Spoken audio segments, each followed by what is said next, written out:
नमस्कार दोस्तों, स्वागत है आपका अपने चैनल जीके 25 ट्रिक्स पर। आज की इस वीडियो में हम मध्य प्रदेश एमपीपीबी ग्रुप 4 के एग्ज़ाम्स में व्यक्ति विशेष से रिलेटेड हम जीके करने वाले हैं। तो आइए स्टार्ट करते हैं फर्स्ट क्वेश्चन के साथ। अगर आप चैनल पर नए हैं तो चैनल को सब्सक्राइब करके बेल आइकन को प्रेस कर दीजिएगा। तो पहला क्वेश्चन है, दिलीप सिंह भूरिया का जन्म मध्य प्रदेश के किस स्थान पर हुआ था? तो पहली बात तो याद रखिए, दिलीप सिंह भूरिया का जन्म मध्य प्रदेश में हुआ था। और कहाँ पर हुआ था? ऑप्शन है बालाघाट, रतलाम, श्योपुर या झाबुआ। तो दिलीप सिंह भूरिया, इनका जो जन्म था वो कहाँ हुआ था? वो झाबुआ में हुआ था, मध्य प्रदेश के झाबुआ ज़िले में। अब दिलीप सिंह जो भूरिया है, इनका जन्म कब हुआ था? 18 जून 1944 को झाबुआ में।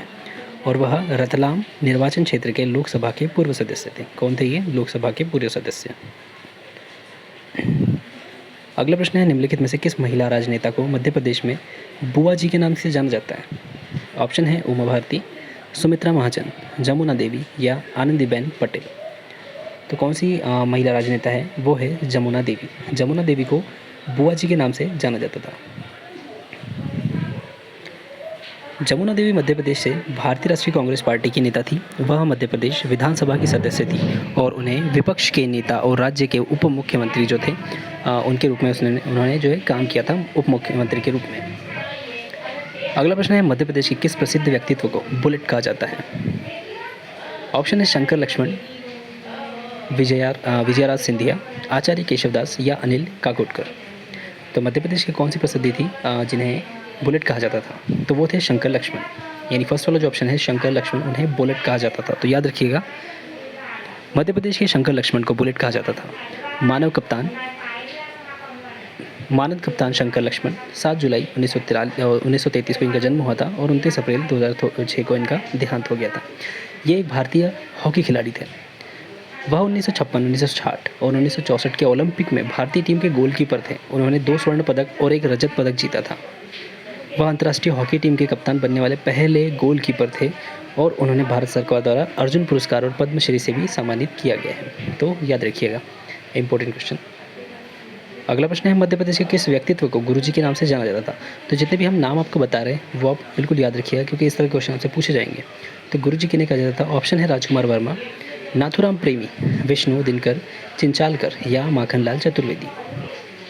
तो किन्हें गुरुजी के नाम से जाना जाता था? वो थे विष्णु दिनकर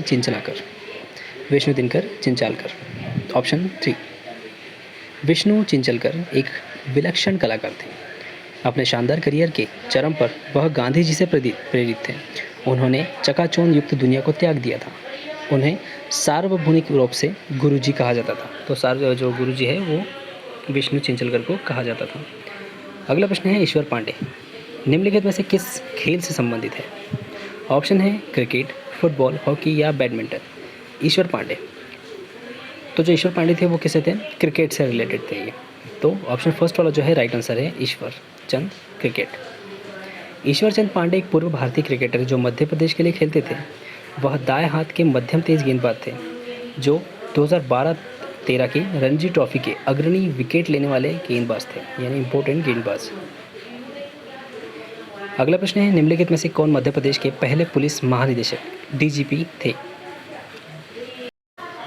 ऑप्शन है नंदन दुबे, एसके मिश्रा, बीपी दुबे या राजेंद्र कुमार। तो मध्य प्रदेश के जो पहले पुलिस महानिदेशक यानी कि डीजीपी थे वो कौन थे? वो थे बीपी दुबे।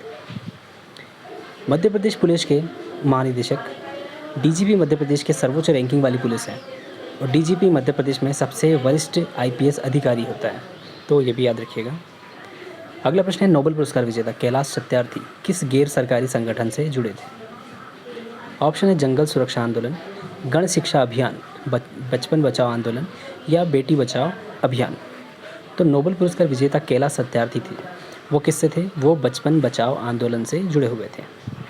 थर्ड वाला ऑप्शन जो है राइट आंसर है बचपन बचाओ आंदोलन बच्चों की सुरक्षा के लिए भारत का सबसे बड़ा आंदोलन है और व्यवस्था को मजबूत करने के लिए सरकारी एजेंसी और नीति निर्माताओं के साथ काम करता है। अगला प्रश्न है, मध्य प्रदेश सरकार द्वारा आदिवासी युवा को निम्न में से किस श्रेणी के उत्कृष्ट प्रदर्शन के लिए जननायक टंट्या भील राज्य स्तरीय पुरस्कार दिया जाता है? तो टंट्या भील जो राज्य स्तरीय पुरस्कार है वो किस लिए दिया जाता है? ऑप्शन है शिक्षा और खेल, सामाजिक कार्य, उद्यमिता या वैज्ञानिक शोध।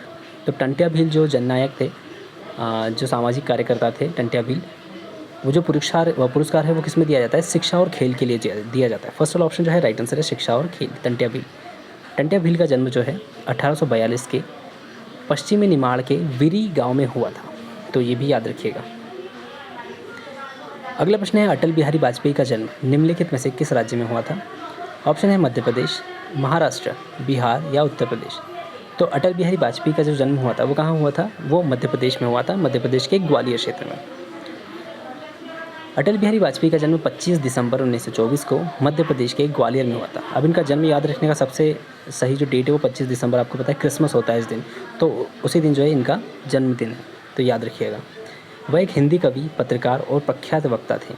वह भारतीय जनसंघ के संस्थापकों में से एक थे।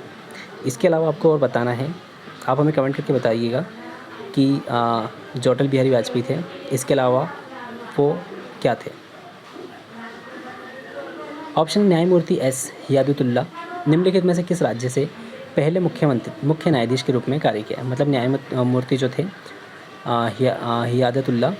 हिदायतुल्ला वो किस कहाँ पर, मतलब उन्होंने किस राज्य में पहले मुख्य न्यायाधीश के रूप में काम किया है?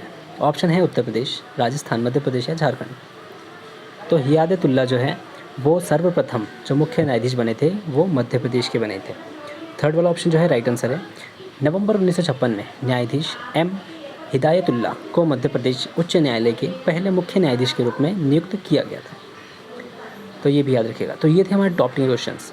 आपको 10 क्वेश्चन ज़रूर बताए गए, लेकिन अगर आप इनमें डीपली अगर आप शॉर्ट नोट्स देखें तो आपके लगभग 30 से ज़्यादा क्वेश्चंस का जो है प्रिपरेशन यहीं के यहीं हो जाएगा। हर एक क्वेश्चन में भी एक आंसर छुपा हुआ है, तो क्वेश्चन को भी ध्यान से पढ़िएगा, उसके साथ आपको एक आंसर भी मिल जाएगा और आंसर में भी आपको एक आंसर मिल जाएगा। उसके अलावा शॉर्ट नोट भी आपको जो है बहुत अच्छे से बताया गया है। जितने भी क्वेश्चन है आप इनको एक बार फिर रिपीट कर सकते हैं, आपको इससे ही जुड़े हुए प्रश्न जो है आपसे पूछे जा सकते हैं। और भी कई सारी वीडियोज़ के लिए आप हमारे चैनल पर जा सकते हैं, आपको कई सारी वीडियो मिलेगी जो कि आपके एग्ज़ाम से रिलेटेड रहेगी और कई सारी ट्रिक्स भी बताई गई है जिससे आपको याद करने में बहुत ज़्यादा आसानी होगी। तो जल्दी से चैनल पर जाइए, चैनल को सब्सक्राइब करिए। आने वाली नेक्स्ट वीडियो की अपडेट के लिए बेल आइकन को प्रेस करना बिल्कुल ना भूलिएगा। GK 25 tricks. जय हिंद, थैंक यू।